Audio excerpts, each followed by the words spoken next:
I am doing a story time today for you guys with my mother. Hi, how's everyone? Okay, so we will be talking about what led up to me having my surgery and how she felt about everything and just all that. So just stay tuned. Okay. So, what was your thoughts? Like, how did you know that I needed to go to the hospital? Well, it was Christmas and you had all these gifts and you wasn't looking so happy. I knew you was happy, but it looked like something was wrong with you. And I kept questioning you about it. So you didn't tell me anything. So on the 26th of December, she told me, Mom, I need to go to the hospital. I've been having this headache for over a month. And I'm looking at her like, you held something like that back from me. So I took her to the hospital, and the first hospital discovered the Syrinx. Syrinx, okay. They discovered that. They told us that we needed to make an appointment with her primary care doctor and get into a doctor's office the next day as soon as possible. So I'm going to tell you how God worked that out. I called the hospital to make an appointment. Everybody was filled. And I'm like, Lord, I talked to the secretary. I'm like, my daughter needs to get in there like today.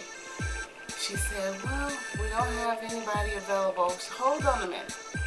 So she went and checked and she came back with this doctor.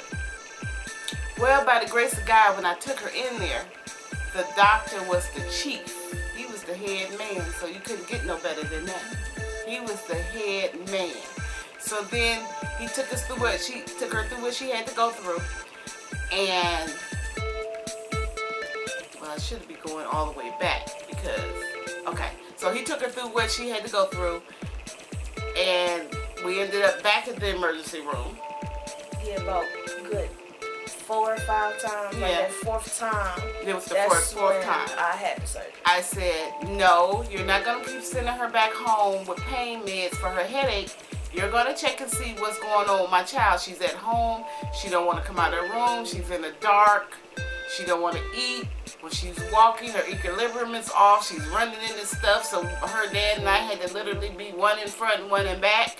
Choo-choo train. Yeah, that's what we said, the choo-choo train, to kind of lift her spirits. But we took her to the hospital that 4th time to emergency, and they did. I was like, I'm not taking her home. So they went, they checked, they gave her MRI, CAT scan, then they sent someone down to look behind her eyes. When he looked behind her eyes, next thing we know, there was surgeons coming down saying, look, if we don't take her in right now, she's either going to die or she's going to be blind the rest of her life. Well, as a parent, I was lost. I was stunned. I was too through. So they said, I'm like, well, when? They was like, we got to get her prepped now, immediately. So we went through the process. I was scared in a sense, but around that time, this was January 9th, 2015. Around that time, that was when August Alsina came out with his album Testimony, right? So that's when I just was singing all the songs in my head to keep my spirits up and just trying to stay happy and stay sane. I was praying, but I just steady singing his songs. Like I say from today, he kept me and kept me happy for real. So I got on the phone and I started calling family members immediately. So our families came and joined us in the waiting area while they took her back to surgery. But before they took her back to surgery, her dad and I was back there, and she was like, y'all get yourself together. Because we was through. We were through. Running around like she put their heads closed. Oh my God. Oh God. Okay. So then after that, she went through the surgery. They let us back there 2 at a time. They took her up. She was still kind of out of it. She seen us when she was in recovery, but she was still kind of out of it. From therefore, I didn't leave the hospital until about the 3rd day. Came home, got clothes, and went straight back. And however long she was in there, Mama was in there too. She wasn't gonna be in there by herself. I came home and got my prayer My dad books. don't like hospitals, but he was there. He was Yeah, there. he was there. He was definitely He there. hate hospitals. Okay. Scared to death, but he was there. Well, anyway, when she did come away after the next day, when she was kind of back to herself a little bit, she said, "Ma, God was right there with me. He was laying on the bed with me. He was. And what more can you ask for? Yeah. Thank you, Jesus." But no, when I really came to, I was like, what did I say? I said they had nailed my head.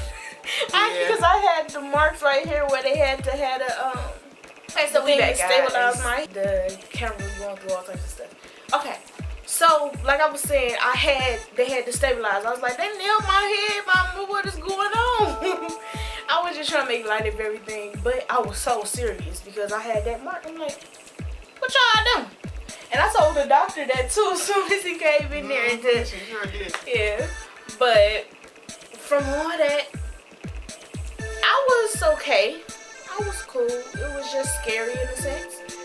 But I was cool after. I was like, okay, I didn't care about it. I'm good. I still know everybody. I still know everything. So, yeah. What was you gonna say? Yeah, so I have to reiterate a little bit. Take it back. She started having headaches in middle school. But whoever thought that slowly, as time and years went on, that it was slowly building up water, because that's what it was. It was water on the fluid on the brain And the spine. building up all these many years, and this is what it came down to.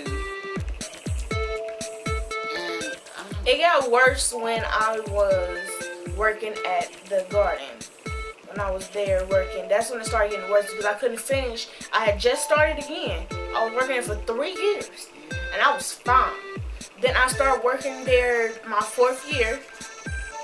And everything was good. But I was working there for 3 years. Then I started my 4th year. I was okay for a good week, if that. Then I started having real bad headaches. When I say them headaches was bad, them headaches was crucial. Like, very crucial. So, I was kind of concerned then. I went to the hospital then. They didn't say what it was. They were just saying, I need a CAT scan, and the CAT scan came back normal. Like, why? Everything was normal in the summer, but towards December, everything got bad. I'm like, okay, this is crazy. Like, I don't know. But I guess it wasn't the right time for me to have the surgery or to know about that then, because everything happens for a reason, and that's how I just feel. And so after we had met with the chief doctor, shout out to him because he was a really good doctor. After we met him, he got in touch with the chief of neurology that does the adult shunts, because the lady that does the pediatrics was on vacation. But I just thank God that everybody was in order, in line, and they were the head. Yeah, what better can you ask for? That's it. That's it. So right now today, people go through so many things. Like, she looks perfectly normal. So do I. But everybody have different types of ailments and illnesses. And people look at you and say, oh, they're fine. You don't have the slightest idea what's going on the inside of anybody. Let me tell you, you don't have the slightest idea. And from what we read, there's over 300,000 people who has the Chiari. Yeah, and it's no cure, and that's the crazy part about it. Because even when you get in the decompression surgery, where you get zipper head basically because you got to go in the back of your skull, it's no cure. Like, you're doing all these surgeries for something that don't have a cure at all. Yeah, because some people, as we read, said that they were having even more problems than what they had with the Chiari. And it's like, some days are good, some days are bad. We just have to have, she wake up, we thank God for we waking up and starting our day and in our right mind. But we deal with whatever throughout the day. Yeah. Whatever type of pains or spasms or equilibrium off, because you never know one day to the other. Yeah, because yesterday was one of my bad days. I stayed in bed all day. And yesterday was a good day. Outside. Outside was good. I didn't want to come out my room or none of that. I just laid in bed all day because of the pain. And it was just like, it irritates you because you want to get up, get out. Your mind tell you get up, get out, and do what you got to do, but your body don't let you. And that's how I'm just put it. Yeah, that's so true. So we take each day. Keep on living and keep on moving, and that's all we can do. Oh, we definitely in prayer mode. That's every second, every minute, every moment, every hour of the day. But yeah. But so okay. So how do you feel like when you're having this condition? Like how do you feel from a mom's point of view? Like how do you feel with your child going through this? It hurt because there's nothing I can do about it. You know, you stub your toe, I'm running. But I can't do anything about this. And when I see you sitting up there and laying up there in pain, I know you'll say, I'm okay, Mom. No, I know. I'm just not the person to sit there and complain. Like, I won't complain about it. Like, I get through it. So, I know, but it hurts me as a mother that I just can't do it. And then, you know, you see me cry many a day because I can't do nothing. What can I do? Keep praying that God heal you because I do believe in miracles. And you may have to deal with this pain the rest of your life, but one thing about it, you are courageous. You are a survivor of a whole lot of things. You can make it, you can do it, you just have to push. And I encourage all y'all to push. We have to push. We regardless have to push of what you're going through, regardless of what's going on, you have to push. Because if you don't push, then doesn't mean you giving up on yourself. You can't give up on yourself. I learned that the hard way. So I keep telling y'all that, but you can't give up on yourself. Have you ever showed them what your tattoo says? Still breathing equals survivor. I go by that because I'm still breathing, so I'm a survivor. Regardless of what I've been through or regardless of what, I'm breathing. So I done survived and conquered everything. Just have to keep on pushing. Because every rose needs rain sometimes, so yeah, in the worst voice I've seen. I'm just being honest, like, yeah. And you can do anything that you want to do. You just have to strive and push through the pain, as I say, push through the pain. Yeah. Oh, and one other thing, you guys. September is Kiari Awareness Month. So, when that comes around, I'll let you guys know a lot more because I'm going to try to get into a program with other Kiarians because it's so many people that's walking in my shoes with that, but their pain is different. Everybody's pain is much different. So, yeah. But our Kiari color is purple, which is my favorite color. And the Kiari Awareness Month is my birthday month. It's crazy, but things work in mysterious ways, and God works in mysterious ways. So, yeah. Anything else you want to say, Mom? No, baby, just keep on pushing, keep on striving, and you can do it. Yeah. You can do it. Push through the pain. Everybody push through the pain, because something's wrong with everybody. You might not see it, but it is.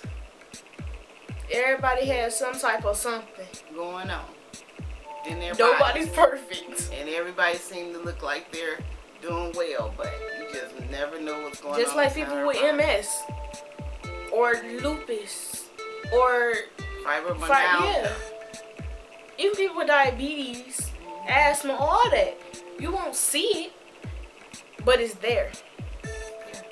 It's there. Just like people get birthmarks. You might not see it, but it's there. You get it? You get what I'm saying? It's there. Like, you couldn't tell that I had surgery. You couldn't tell that I had brain surgery. Because in my first Kiari video, that was all my hair. That was all my real hair. And I had my surgery on my right side, my shunt. And you guys seen the picture of my last video, Kiari Part 2. So you will never know what anybody's going through. People smile, laugh, all that through the pain. You might think they're just normal or happy all the time, but sometimes they're not.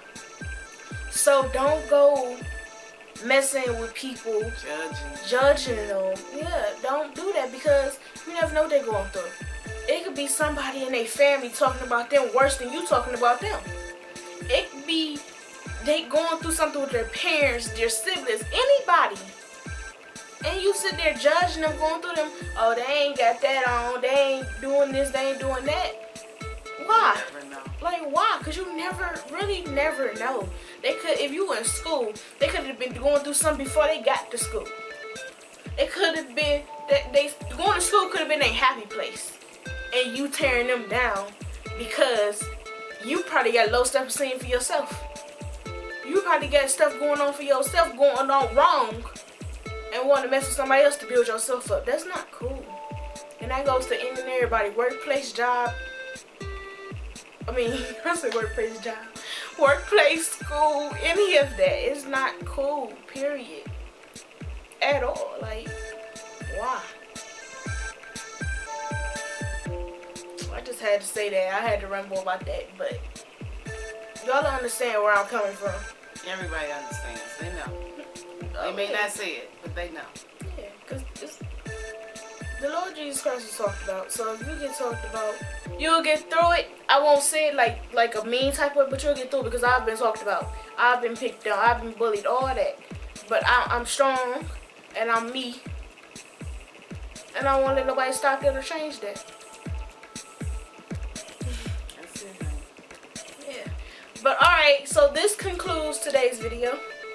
You guys remember, live every day like there is no tomorrow. Like, I cannot stress that enough. Live every day like there is no tomorrow. And shout out to all my family and friends that's supporting me. I love you guys. I greatly do.